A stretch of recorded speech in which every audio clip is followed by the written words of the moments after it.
Thank you very much. Magandang araw mga kaibigan. Nagbabalik po ang inyong programang Aksyon Central Luzon Special Edition.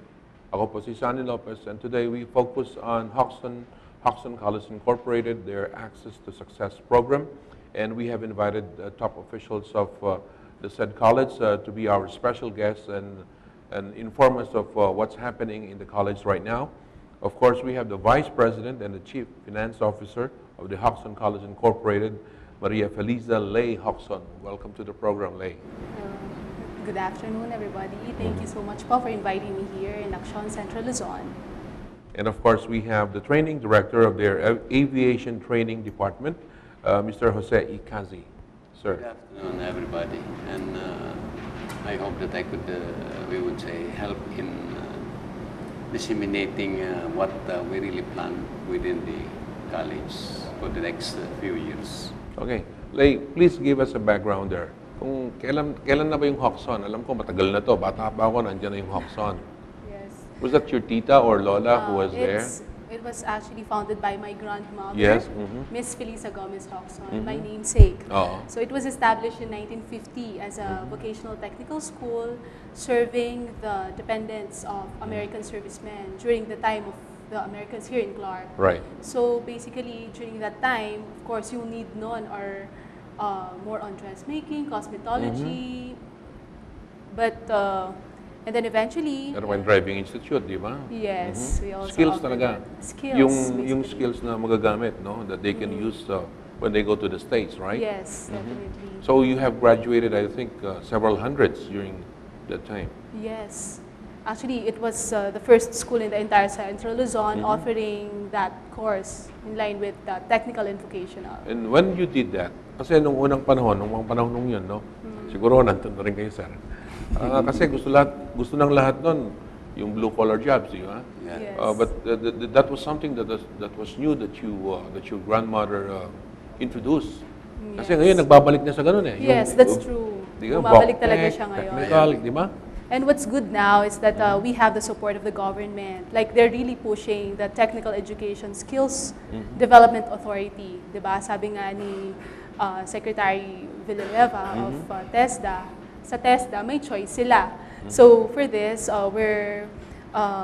we were able to see the niche for the need ng aviation mechanics. So, we're mostly focusing on that and other tourism-related courses. Do you look at what's happening in your area? Do you look at what's happening in Clark so that you make the necessary adjustment for your academic or what you offer for your institution? Well, in my experience in Clark, actually I started here in 2008 with an airline, Transglobal Airways.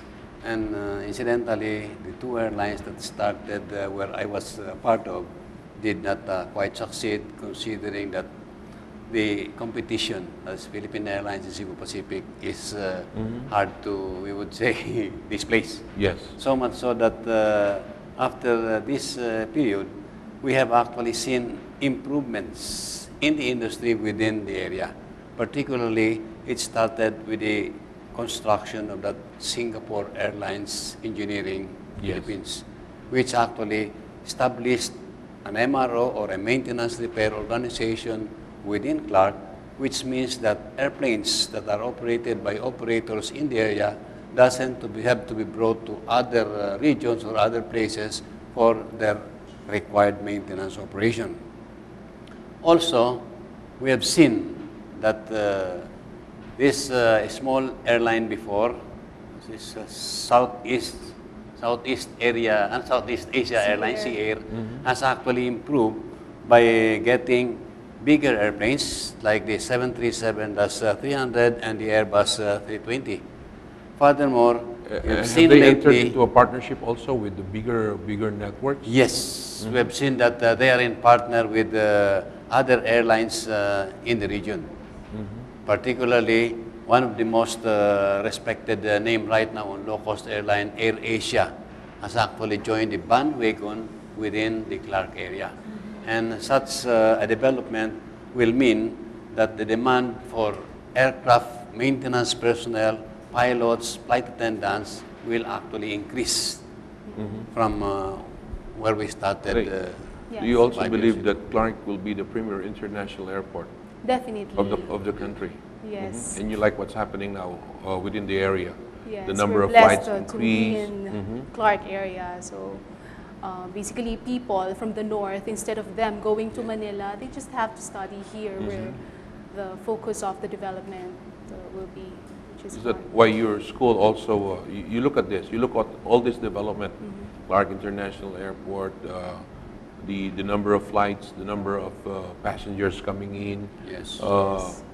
and you believe that there is a future. There is really a future in aviation. Yes, definitely. There's future in aviation here.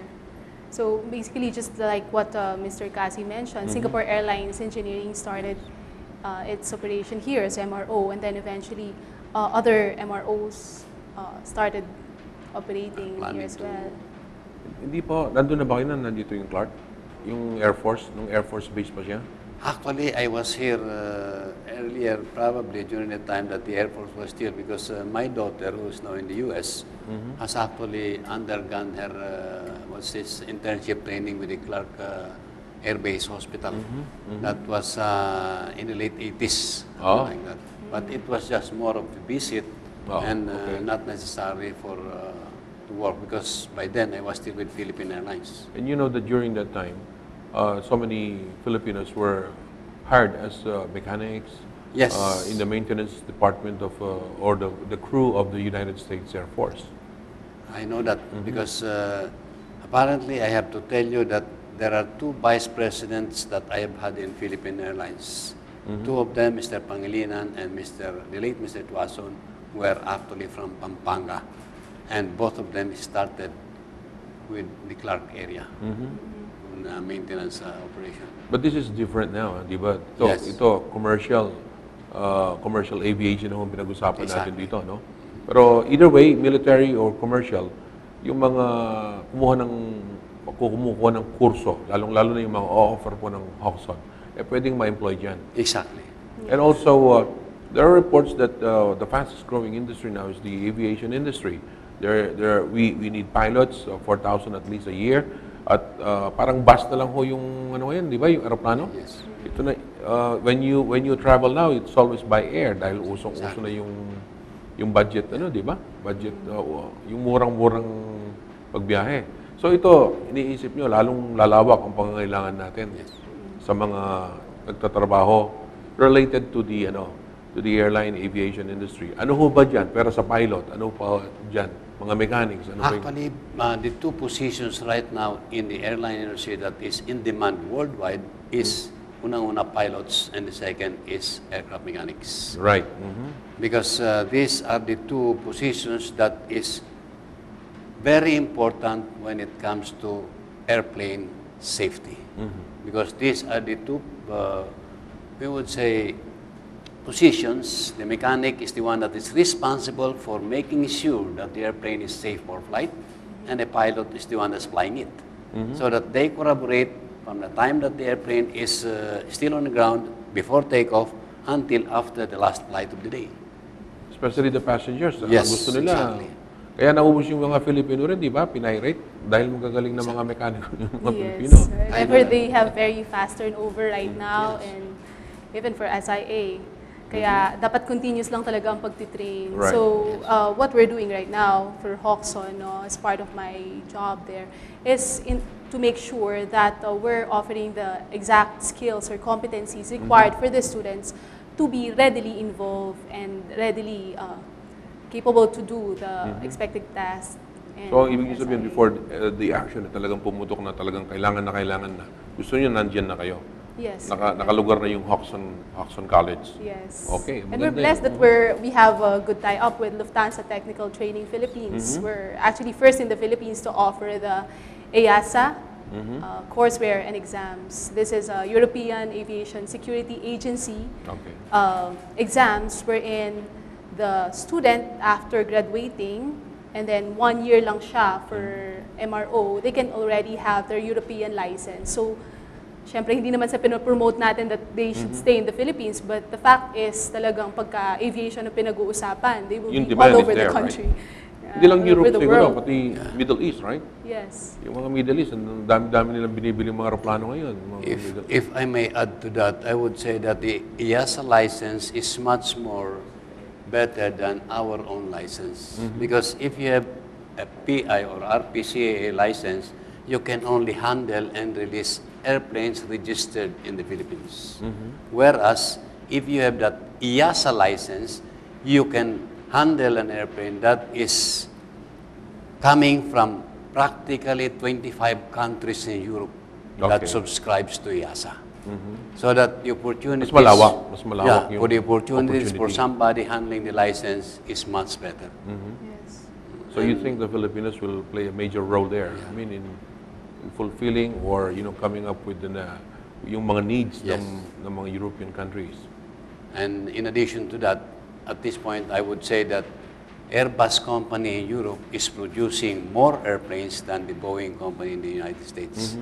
So that even in our place and within Asia, the airlines are already getting Airbus airplanes compared to Boeing aircraft. Yes, our local airlines, right? Yes. Cebu Pacific, PAL. Airbus. That's the reason Airbus. why you see Airbus 320, Airbus 319, Yes. Airbus 380, but lesser you hear about Boeing 737 or Yes. Boeing. Mas aggressive ba yung Europe ngayon towards that direction or what? No, it's actually a consortium of all countries in Europe that were originally producing airplanes. Right. Nagsama-sama yung alam nila, tapos to Yes. produce this. Okay. You So, remember, yeah. You Yeah. remember that probably in the 70s it started with Britain and France producing that Concorde, Concorde, right. airplane. But it Eh, naano na later yan, on di ba? Pinahinga na yan. cascaded into Germany, to France, to other countries. That contributes to the whole consortium. And what is their production? Well, the production is high, but I would consider that they are at the moment in a backlog. Because in Asia alone, there are about 7,000 airplanes that needs to be delivered within the next 5 years. The order is really that high. China and India, I think they're the fastest Yes. growing markets for this, right? Exactly. So tayo, kasama pa rin dyan. Kasama rin tayo because Cebu Pacific, for example, has an order of 50 airplanes, and Philippine Airlines got an order of about 20 of this 7,000. Especially now that PAL is under new management, I've heard that they will be ordering more planes. Yes. Tapos we have other smaller airlines, right? Yes. Na very active then. So si Ma'am, so you are telling us that you have already made have entered into partnership.